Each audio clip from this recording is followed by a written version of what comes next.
Children must pass each of the papers they sit. As already said, the pass marks vary from year to year, from area to area and from school to school. If your child does not achieve a pass, it is because they have not reached the pass mark in at least one of the subjects. It does not matter if they achieve an outstanding overall percentage or mark. Indeed, it is common for children who fail to achieve significantly higher overall marks than those who are deemed to have passed. If this happens, there are 3 possible next steps. Firstly, the head teacher can appeal the result prior to parents even receiving the results.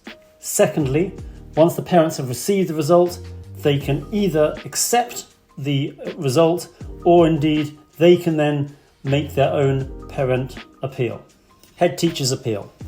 Your child's school will receive the preliminary results about 6 weeks after the exam. They cannot and will not tell you the results at this point, so please do not create awkwardness and ask. Once they have the results, the senior teachers look at individual children and any children that they wish to prepare a head teacher's appeal for. The rationale will naturally vary from school to school. However, the main basis for such an appeal will likely be that the school feels strongly that the child in question should have passed the exam but did not do so on the day. The head or learning lead will then write an appeal for the pupil and attach a range of examples of their schoolwork in support of the appeal. The appeal itself consists of a meeting of heads and their representatives who are then split into teams, which in turn review the appeals that have been made. Heads do not get to review children from their own school. These appeals are highly subjective. The reviewers will look at the marks gained in each paper, the appeal and supporting documents, and the creative writing piece included in the exam is not marked or reviewed until this point in the process. Reviewers will consider the age of the child. Are they old or young for the year? What type of school they went to? Was it a private school? Quality of the primary school? Or the individual background of each child? There are no hard and fast rules here. But for example, it is far more likely that they will allow an appeal from a child who is not going to be 11 until August and comes from a school with a high percentage of free school meals than a pupil who turned 11 in September and has attended an outstanding prep school since nursery. The presumption is that the former has had every advantage and opportunity to reach their potential on the day, rightly or wrongly. As a parent, you will not know that an appeal has been made or indeed the result of it. However, when the results are released, you can deduce a successful appeal was made where your child has achieved a pass despite not getting the required mark in one of the papers. Whether an appeal was made or not has little bearing on making a parental appeal, which is an entirely separate process.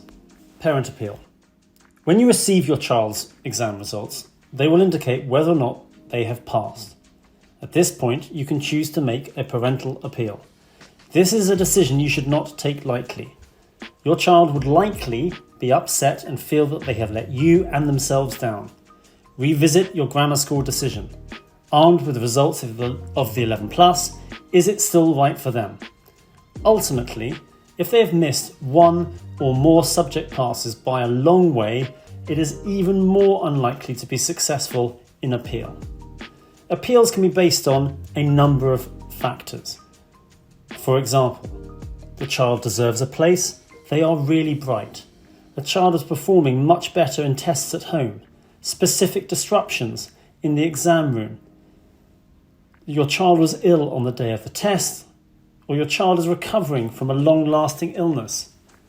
Maybe there was a recent death or injury to a close family member, or there was a catchment miscalculation. There is never a simple silver bullet for a parental appeal. The different reasons listed carry different weights and all must be clearly argued and evidenced. My suggestion is to speak to the school in the first instance and do your research on any appeal.